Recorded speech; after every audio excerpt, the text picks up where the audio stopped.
Bonjour à tous, salut Samy, salut Jade. Aujourd'hui on se retrouve pour un nouveau podcast. Comment vas-tu ? Je vais bien, merci. Et vous ?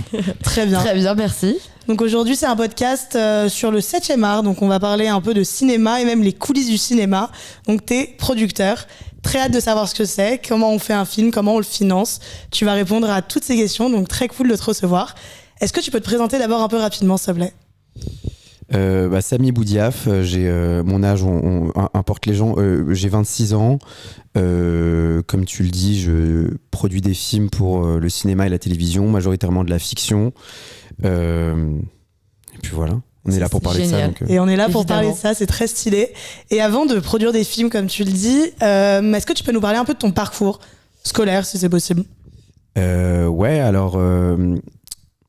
Moi, j'ai passé un bac scientifique avant d'aller en classe préparatoire. Je pense qu'à ce moment-là, j'ai pas tellement d'idées de ce que ni je veux faire dans la vie, ni quels sont réellement les débouchés d'une classe préparatoire.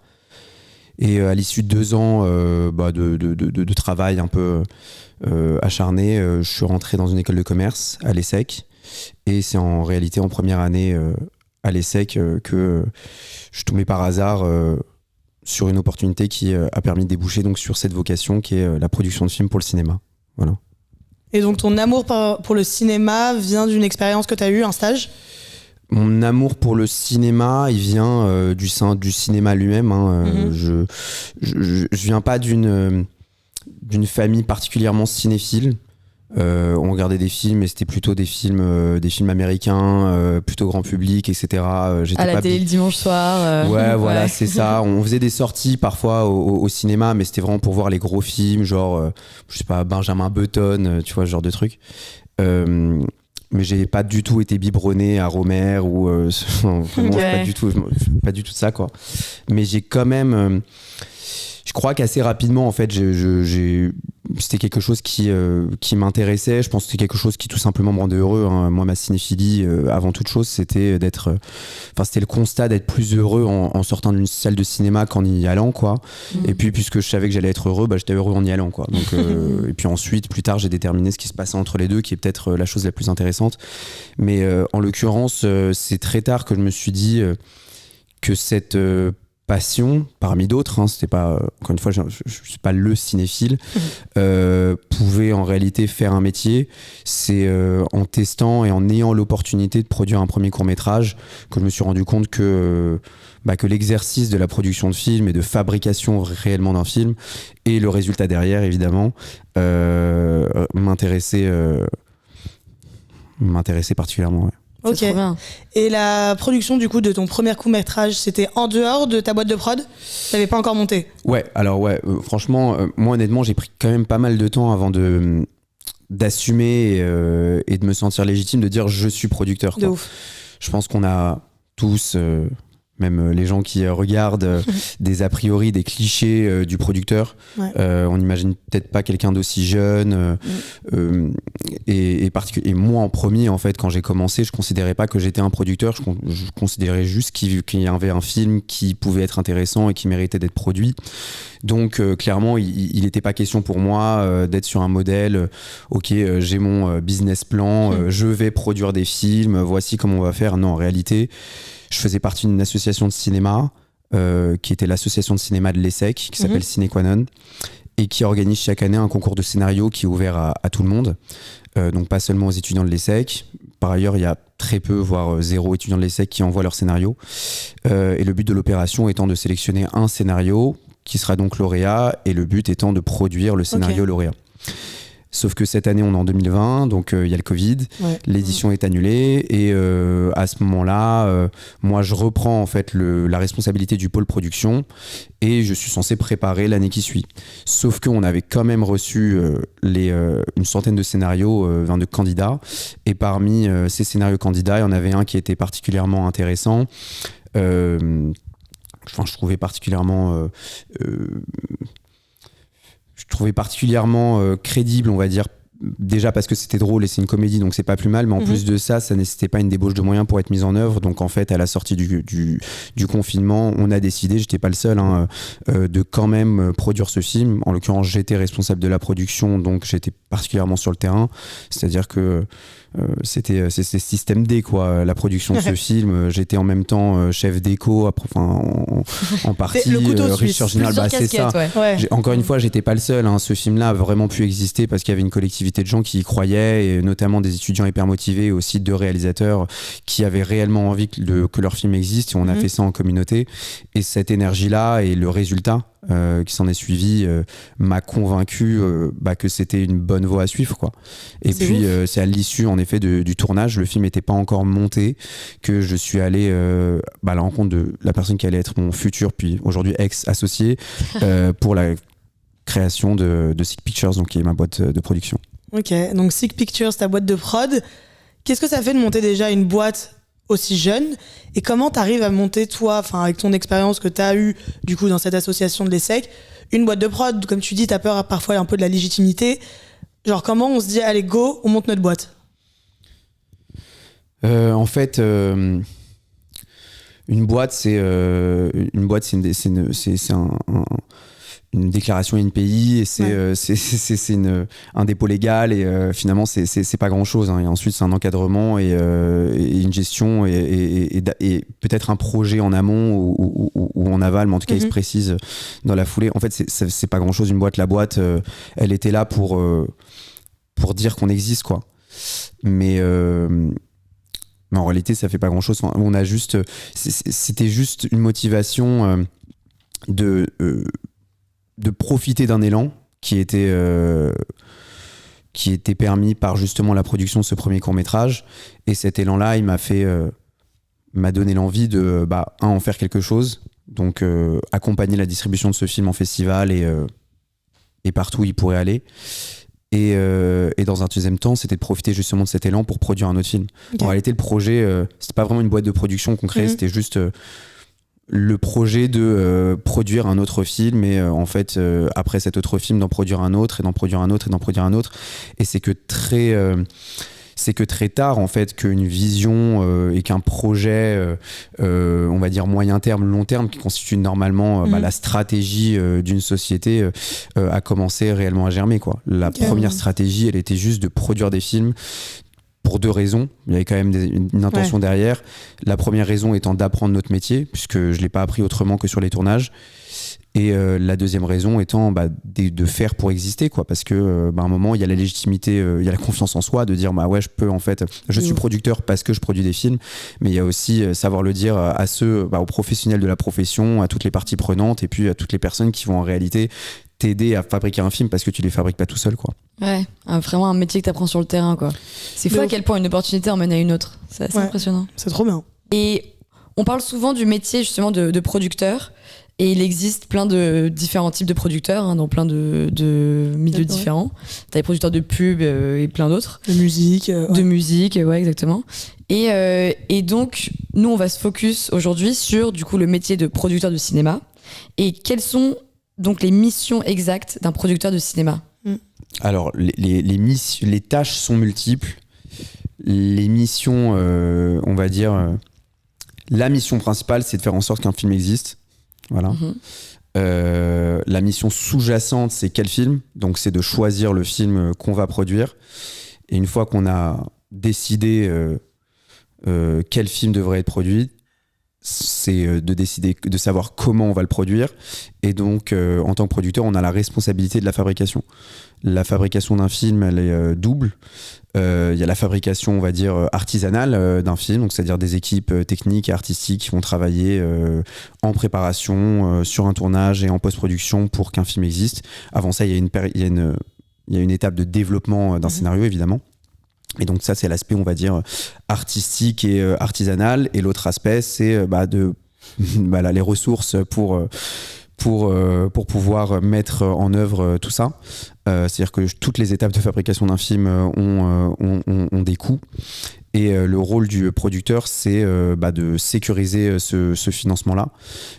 Donc ce financement, il vient pas forcément de sa poche. Ça, c'est un peu un faux ami que les gens ont. Ils pensent que le producteur, c'est pour se lancer en tant que producteur, et c'est pour ça qu'on pense qu'un producteur ne peut pas être jeune. C'est que, en fait, on considère qu'il y a une grande barrière à l'entrée qui serait d'avoir beaucoup d'argent, de pouvoir l'investir sur la fabrication d'un film. En réalité, on va aller chercher beaucoup de financement externe et de financement pour financer le film, tout simplement. Ok. Donc il y a un côté en fait beaucoup plus finance que ce que je pensais personnellement, mais donc en fait t'es un peu genre si on comparait à une entreprise, c'est un peu genre le directeur général d'une entreprise, quoi. Genre tu manages un peu chaque partie de la création du film. En fait, par exemple, si tu pouvais nous expliquer un peu genre le déroulement justement de la production d'un film. Je pense que ce sera plus simple de comprendre comme ça, en effet. Déjà, pour faire un film, très simplement, un film, ça part d'une idée, et cette idée-là, elle est traduite très généralement, majoritairement, sous forme d'un scénario. Un scénario, c'est une dramaturgie, donc c'est généralement, encore une fois, une histoire qui a un début, un milieu, une fin, et cette histoire qui a un milieu, un début, une fin, elle est articulée par des séquences, etc. Et ça, c'est le rôle donc d'un scénariste. À partir de ce scénario-là, puisque un film est visuel, il ne s'agit pas d'un livre, on fait appel à un metteur en scène qu'on appelle un réalisateur dans le cadre du cinéma, contrairement au théâtre, et le rôle du réalisateur, c'est de traduire cette dramaturgie-là à l'écran, donc avec tous les artifices qu'on connaît pour le cinéma. Quand je dis artifices, c'est pas forcément des effets spéciaux, mais tout simplement de travailler avec les acteurs. C'est un travail de dingue. Les décors, les costumes, en effet, tout ce qu'on va voir visuellement et la façon dont l'histoire va être racontée, c'est le rôle du réalisateur. En tout cas, c'est l'extension en principe de sa vision. Okay. Il y a une troisième partie prenante qui est aussi fondamentale que les deux, c'est justement le producteur. Le producteur, ça veut pas dire qu'il n'y a pas de cumul des mandats possibles. Il y a des films autoproduits où le producteur est aussi le réalisateur et le scénariste. Tu as une grande branche de catégories de films qu'on appelle les films d'auteur, qui sont des films dans lesquels les réalisateurs est également le scénariste. C'est ça, un film d'auteur, tout simplement. Ok. Mais pour revenir au rôle du producteur, c'est d'accompagner cette création-là, d'accompagner ces étapes de création, donc de permettre justement à cette vision d'exister. Permettre à cette vision d'exister, c'est dans un premier temps d'encadrer le développement et l'écriture du scénario. Donc ça, c'est en effet, de financer cette partie d'écriture, mais aussi de l'encadrer et de l'accompagner, de le développer. Il y a plusieurs étapes dans le scénario. Il y a plusieurs étapes dans l'écriture d'un scénario, et le rôle du producteur, il est quand même clé, puisqu'il est là aussi pour encadrer et diriger artistiquement. Ça ne veut pas dire qu'il est là pour usurper la vision du scénariste ou quoi que ce soit, mais il a réellement il a son mot à dire, en fait, le producteur, à cette étape-là, puisque l'idée, c'est que le film puisse exister, donc il doit aussi rentrer dans des clous, quoi. Et puis généralement, l'idée, elle part d'intention, et le rôle du producteur, je considère en tout cas que il se place entre les intentions et la réalité étant le scénario, et derrière va être le film, mais donc d'essayer de comprendre ses intentions, d'analyser ce qui se passe en face et le résultat, et de dire, non pas de dire ce que tu as fait ne devrait pas être ceci, ça devrait être cela, mais plutôt de dire tu veux faire ceci, donc il y a encore un gap à combler, on va t'aider à y arriver, quoi. C'est un peu ça le rôle du producteur dans un premier temps. Okay. Ensuite, on arrive à une étape de préparation de tournage, enfin de préparation et de fabrication. Donc là, une fois que le scénario est validé, on le lance. Okay. Et lancer un scénario, c'est quoi ? C'est décider donc qui va réaliser le film. Le réalisateur, il va avoir plein d'idées. Il va dire, ok, cette séquence, elle va être tournée de cette manière. J'aimerais que ce soit tel acteur qui interprète tel personnage. L'histoire, elle devrait se situer dans telle ville. Enfin bref. Et toi, t'as ton mot à dire là-dedans ? Tu choisis le réalisateur ? Oui, généralement on choisit. C'est nous qui signons le réalisateur, donc de facto on le choisit. Après, dans le cadre d'un film d'auteur, généralement c'est prévu à la base. Donc dès l'écriture du scénario, on sait que l'auteur sera le réalisateur du film. Ok. Et sur toutes ces décisions artistiques, nous on est là toujours de la même manière que pour le scénario, c'est d'essayer de comprendre des intentions et en effet d'être là pour toujours faire en sorte de faire le meilleur film possible. Et par meilleur film, c'est pas le meilleur film in fine, mais le film le plus en accord avec ce sur quoi nous nous sommes mis d'accord, en fait. Bien sûr. Vraiment aller dans la direction qu'on avait déterminée. Et l'autre aspect, c'est à un moment, si tu as 100 000 euros de budget et qu'ils te proposent que des superstars internationales et qui veulent tourner avec des énormes effets spéciaux ou dans l'espace ou sur la Lune, en effet, tu as ton mot à dire parce que c'est toi qui dois garantir la responsabilité. T'es garant du budget, en fait. C'est ça. Ok. Ah ouais.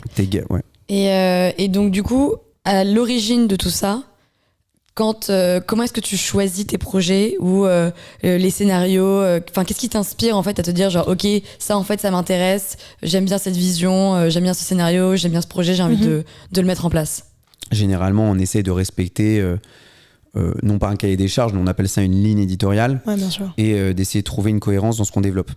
Ça, c'est non seulement parce que c'est une stratégie de développement d'un catalogue et d'une société, mais aussi parce que en fait on s'améliore, on définit des choses en développant des projets avec des auteurs, et c'est compliqué de faire des énormes grands écarts même s'ils sont possibles, etc. Donc nous, ce qu'on a fait en fait sur les premières années, c'est que on travaillait beaucoup au feeling. L'idée pour nous, c'était de produire des films. Donc, on est allé à la rencontre des gens. On a fait en sorte de trouver les ressources pour pouvoir les accompagner, pour pouvoir faire les meilleurs films possibles. On a eu un gros volume de production. Et ce gros volume de production, aujourd'hui, il s'est précisé justement en une vision et en une ligne éditoriale. Et aujourd'hui, ce qui va m'intéresser, ça va être de produire deux types de films. Le premier étant puisque je suis particulièrement jeune, je suis un producteur particulièrement jeune, j'ai envie de développer des projets qui vont tracter une nouvelle génération de spectateurs en salle. Donc j'ai vraiment un enjeu générationnel et un enjeu de développer des histoires qui vont toucher aussi un jeune public, tout en respectant, on va dire, une exigence de ma sensibilité, qui est une sensibilité plutôt de cinéma d'auteur. Parce que pour moi, en fait, le bon mot-clé pour l'exigence du film que j'aime produire, c'est la sincérité, et si je dois étendre, ce serait la clairvoyance, quoi. Je trouve que en tout cas moi, les films qui me touchent le plus, qui sont pas forcément les films qui intéressent la majorité des gens, mais moi en tout cas ceux qui me touchent le plus, c'est et je pense que c'est ce qui m'attire dans n'importe quel art en réalité, c'est des humains qui retranscrivent avec sincérité quelque chose qu'ils ont vu ou ressenti ou éprouvé avec clairvoyance.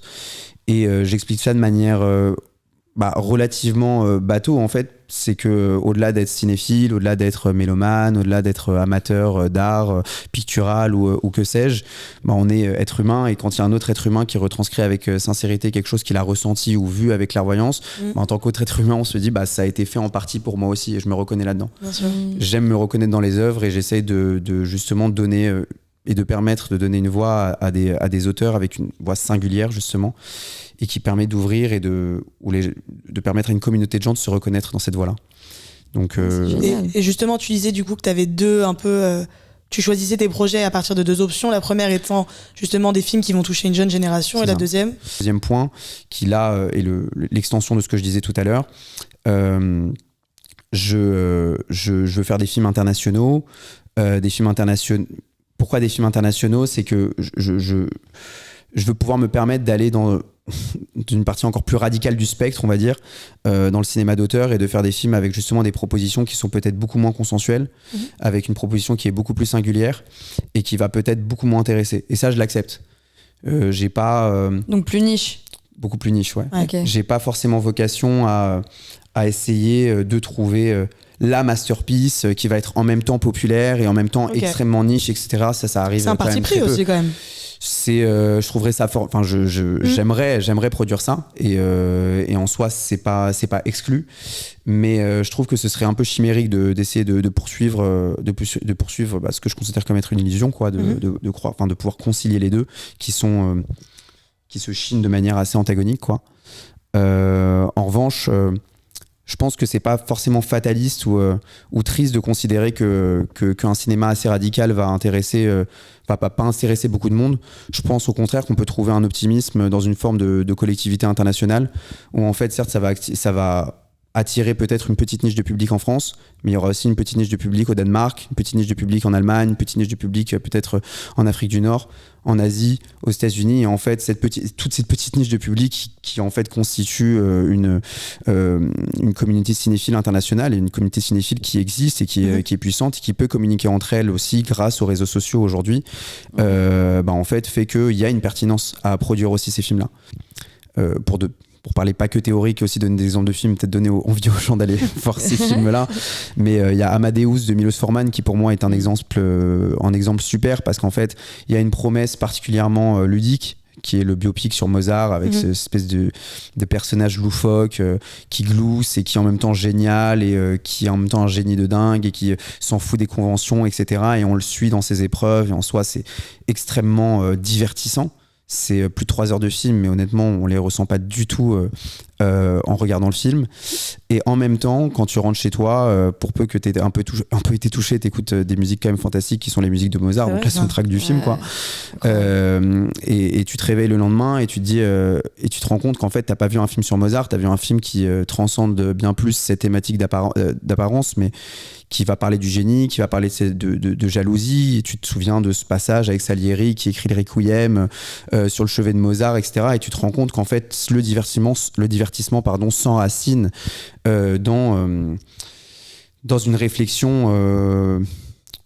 j'allais dire transcendantal, c'est un bien grand mot, mais en réalité, je pense que ça l'est. Particulièrement sur des films aussi géniaux que Amadeus, qui est une adaptation par ailleurs. Hein, c'est Milos Forman qui réalise, mais je devrais dire que c'est une adaptation d'une pièce de théâtre de Peter Schaffer et que, avant toute chose, c'était la vie de Mozart. Mais voilà, quoi. J'aime bien ces films-là qui se nivellent et qui se stratifient et dans lequel la première chose qu'on voit, c'est d'abord le divertissement. J'ai lu un truc d'ailleurs assez drôle hier, je crois, sur Thread, la Twitter d'Instagram. Une fille qui disait, c'est en majuscule, elle disait le téléphone est tellement addictif que on a l'impression d'être productif en regardant un film. Avoir regardé un film, on a l'impression d'avoir fait un truc de sa journée, qu'on a l'impression d'avoir été productif.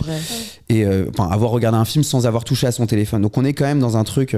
Et en fait, ça nous, je trouve que la comparaison avec la littérature est assez intéressante parce que le cinéma commence à avoir certaines lettres de noblesse que la littérature a. C'est-à-dire qu'on ne regarde pas seulement des films pour les voir, mais aussi pour les avoir vus.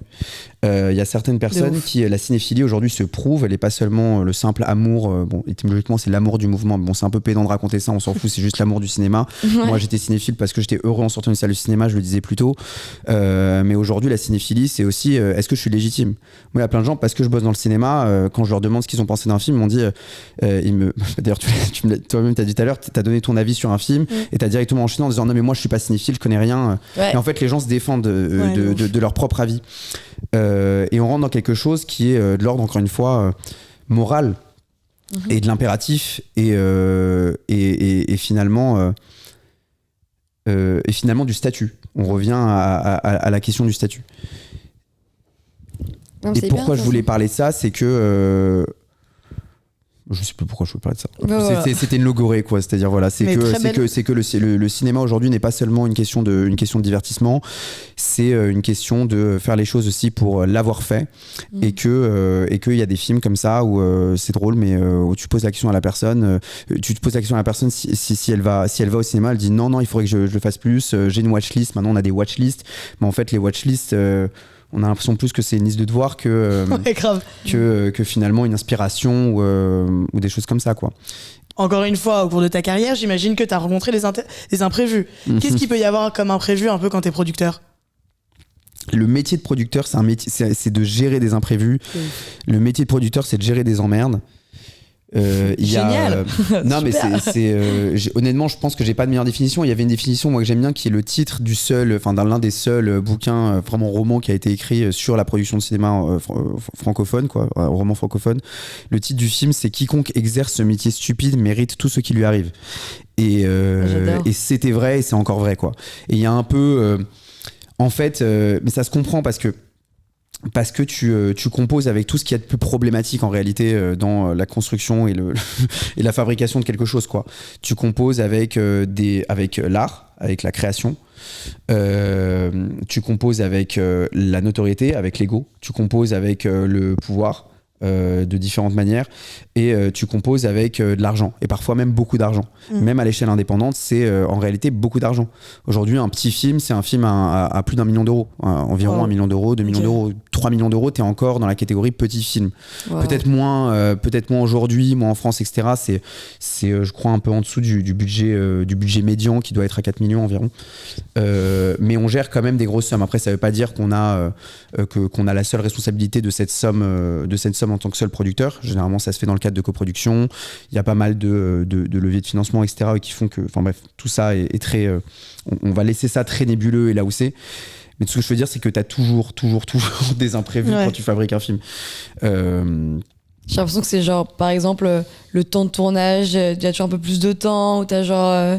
Enfin, c'est beau, c'est peut-être un peu des imprévus un peu clichés, mais je sais pas, genre un comédien qui vient pas, enfin pas forcément qui vient pas mais qui est malade ou ouais, bah typiquement j'ai eu ça moi la veille d'un, bah non, on avait commencé le tournage, le rôle principal qui commençait le 2e jour, donc on était en premier jour de tournage et je sais plus ce que j'étais en train de faire, mais bref, je réponds pas au téléphone et je l'ouvre et on était vraiment, on tournait dans une boîte de nuit à Montmartre.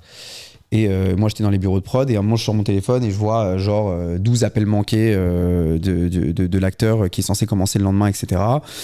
Et en fait entre temps l'info était remontée au directeur de casting qui vient me voir et qui me dit ouais t'as entendu la nouvelle, etc. Je fais non, et en fait sa femme, la femme de l'acteur, accouchait prématurément et donc il est à l'hôpital et il nous annonce qu'il ne pourra pas venir sur le tournage le lendemain, quoi.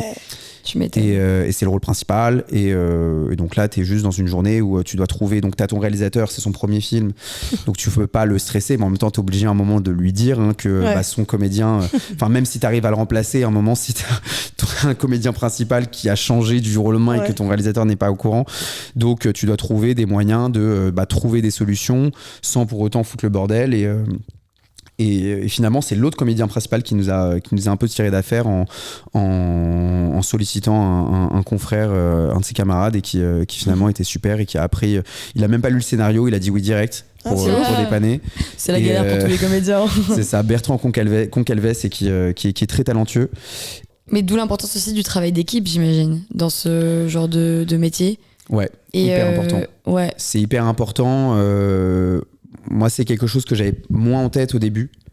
En fait, c'est trop important de se retrouver avec des gens avec qui au moins t'en chies, mais t'es avec des gens avec qui tu t'entends bien et des gens qui sont bienveillants, etc. Et j'ai pas toujours travaillé avec des gens bienveillants. J'ai même travaillé avec des gros connards. Et en fait, à la fin du jour, c'est ce qu'il y a de plus important, quoi. Et je pense que tu peux vraiment bouger des montagnes si jamais t'es avec. Enfin, je reviens dans le délire hyper bateau, etc. Mais finalement, c'est hyper vrai de travailler avec des gens. Moi, on m'avait dit des gens avec qui tu pourrais petit déjeuner au moins une fois par mois, quoi. Donc voilà, on m'en demande pas trop, mais voilà, travailler avec des gens avec qui tu pourrais petit déjeuner une fois par mois. Surtout quand t'es pas du matin, quoi. Surtout quand t'es pas du matin, quoi. Mais ça, c'est des super qualités. Enfin, là, tu as mentionné quand même quelques qualités, tu vois, en parlant de travail d'équipe et de savoir compter sur les gens.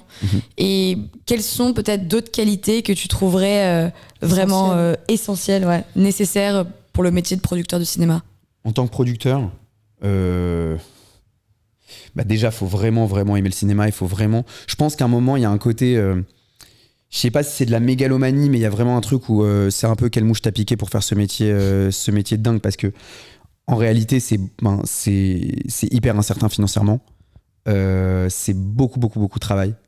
Il n'y a pas une question de tu comptes tes heures ou quoi que ce soit, tu travailles constamment, quoi. Et c'est un métier quand même particulièrement compliqué, donc faut vraiment considérer que ce qu'on fait a de l'importance, je pense. Donc aimer ce qu'on fait, chacun trouve sa raison. Moi j'ai en 4-5 ans, j'ai déterminé peut-être un début de réponse, quoi, qui va sûrement évoluer sur pourquoi je fais ce métier. C'est quoi le début de réponse là pour l'instant? Le début de réponse, c'est on va dire un milieu de réponse, c'est ce que je disais tout à l'heure par rapport aux catégories de films que j'ai envie de défendre. Aussi le fait que je sois jeune et que le cinéma, j'adore ça, quoi. Donc je considère que je l'ai évoqué plus tôt dans la discussion, je disais que moi ma cinéphilie c'était de d'être plus heureux en sortant d'une salle de cinéma qu'en y rentrant. Et en fait, puisque je savais que j'allais être heureux en sortant de la salle, je suis heureux en y allant. Et en fait, ce qui se passe entre les deux, je l'ai compris peut-être en travaillant là-dedans, c'est que je trouve que c'est une chance extraordinaire de pouvoir s'asseoir dans une salle de cinéma et d'avoir plus peur que le protagoniste meure plutôt que toi-même tu meurs, ou plus envie que le protagoniste embrasse son crush plutôt que toi-même t'embrasses son crush, alors même que t'es très amoureux, quoi. Ça s'appelle l'immersion, et en fait je pense que c'est une chance inouïe en 2025. Mais je dirais que c'est même de l'empathie, en fait. C'est ouais, bien sûr. En fait, par l'immersion, t'es dans l'empathie. En fait, c'est même de la procuration. En fait, t'oublies. Ce que ça veut dire, avoir plus peur que le protagoniste meure plutôt que toi-même tu meurs pendant que t'es dans le film, parce qu'en réalité, c'est ce qui se passe quand tu regardes même pas forcément un film d'horreur, mais n'importe quel film où il y a de l'enjeu. T'es embarqué. Tes enjeux principaux quand t'es dans le film, c'est les enjeux des protagonistes. Et je pense que c'est une chance inouïe de pouvoir encore se permettre d'être dans cette dépossession de soi en 2025, quand tu es totalement connecté, que tu as un flux d'informations qui est trop important. Alors j'aurais pu partir dans une autre bataille et essayer de changer les choses et changer le monde, mais c'est peut-être une forme de renoncement que d'aller dans la production de films, mais quitte à pas changer le monde, au moins je peux offrir des répits qui durent 2 à 3 heures dans une salle noire, et on oublie que tout n'est pas tout rose en sortant de la salle, quoi. Je pense qu'être producteur de films en 2025, c'est aussi, soit t'as vraiment ton opportunité de marché et tu restes sur ton opportunité de marché, soit t'es dans le déni, soit t'es un peu fou. Et moi, je pense que je suis un peu dans la catégorie un peu fou qui pense que qui peut défendre le bastion, qui peut être les gardiens du temple et défendre justement cette chance inouïe et faire comprendre à une nouvelle génération de spectateurs que ouais, c'est super de scroller, etc., mais que ce que tu peux avoir dans une salle de cinéma et ce que tu peux éprouver, ça n'a rien à voir. Et c'est incomparable. C'est ouf. C'est ouf. Et justement, si on parle un peu d'un projet concret, t'as coproduit un court-métrage, Anouchan, du coup, qui a été porté jusqu'au César. Ouais. Est-ce que tu peux nous raconter un peu cette expérience ? Comment c'était d'avoir participé à un projet qui va aussi loin ?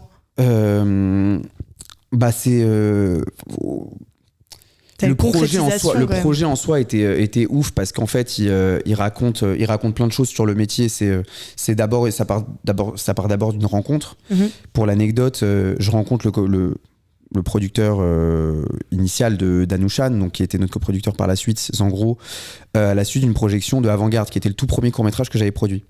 Et en fait, comme je disais, moi je voulais saisir l'opportunité de la distribution du film, parce qu'en fait ça allait pouvoir me porter, ça allait me permettre in fine de produire un autre film qui n'était pas Anouchan, puisqu'on en a produit d'autres avant, mais en l'occurrence, Avant-Garde était un festival de films, de courts-métrages à Paris.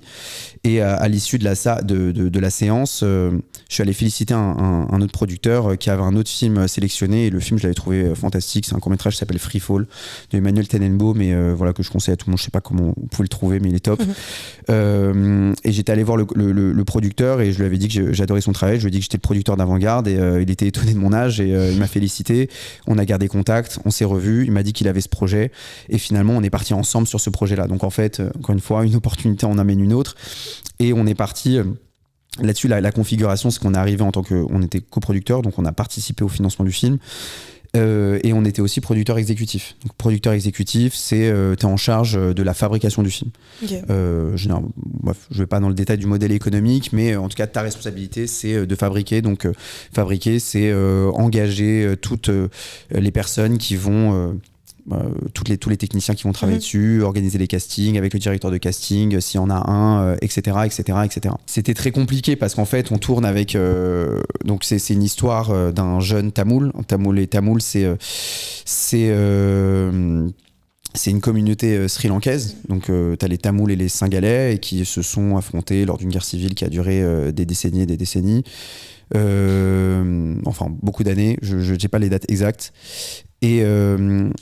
et en l'occurrence, on suit un jeune Tamoul qui grandit en banlieue parisienne, et qui connaît pas grand-chose en fait de ses origines. Ses parents qui ont émigré en France ont pris le pli de l'assimilation, et leur seul impératif, c'était que leur enfant ait des bonnes notes à l'école, ce qui est assez classique. Moi, j'ai été éduqué à peu près de la même manière, donc je me suis beaucoup identifié à ce petit Anouchan.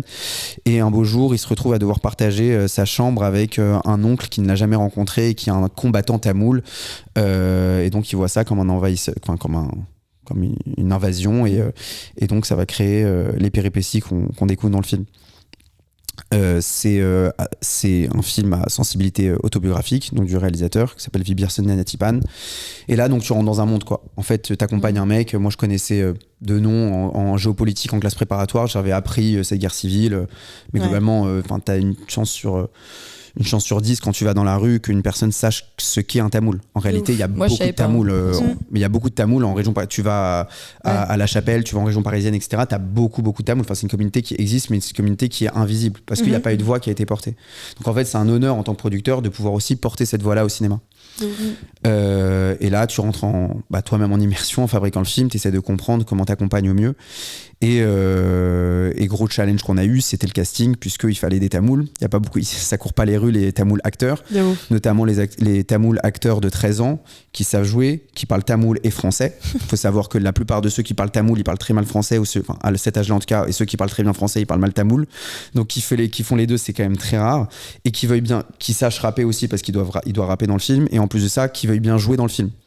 Une liste de courses galère, quoi. Donc c'était un peu compliqué. Pourquoi il veut bien jouer dans le film, c'est que c'est quand même c'était un sujet un peu sensible, même si c'est pas un film qui parle réellement de. C'est pas un film politique, c'est un film qui parle vraiment de sujets intrafamiliaux. Mais je parlais d'une communauté qui est aussi très pudique et qui n'a pas envie de se mêler à ça. Quand on leur disait qu'elle avait la télévision, que c'était un film pour France Télévisions, ils ne voulaient pas se mêler à ça.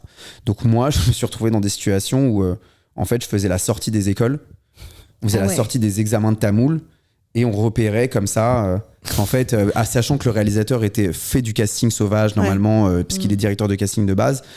Je me suis retrouvé moi aussi à faire j'ai fait des fêtes tamoul. J'ai fait le nouvel an tamoul. Je suis allé au Bourget. On a fait des trucs. C'est excellent. Et pour trouver, on a dû, je sais pas combien de petits enfants tamouls on a casté pour ce rôle, mais finalement on a trouvé celui qui a finalement été Anoushan vraiment à la dernière minute, et c'était un miracle, quoi. C'était un miracle de trouver le petit enfant parfait, quoi. Donc voilà, ça c'est le souvenir principal que je retiens de cette expérience. Et puis ensuite, le succès du film, pour moi, c'est la suite logique, en fait, de tout ce travail, de cette sincérité, de cette histoire peu commune qui intéresse. Parce qu'en fait, les gens sont toujours intéressés par ce qu'ils ne connaissent pas quand on leur transmet avec sincérité, sans triche. Et du divertissement aussi, puisque le film est aussi tient sur des fils dramaturgiques qui sont particulièrement bien développés, à mon sens. Et donc là, t'apprends que ton film est nommé pour les Césars. Et on apprend que le film est en sélection pour les Césars. On était hyper contents. Après, ça, c'est trop stylé, ça.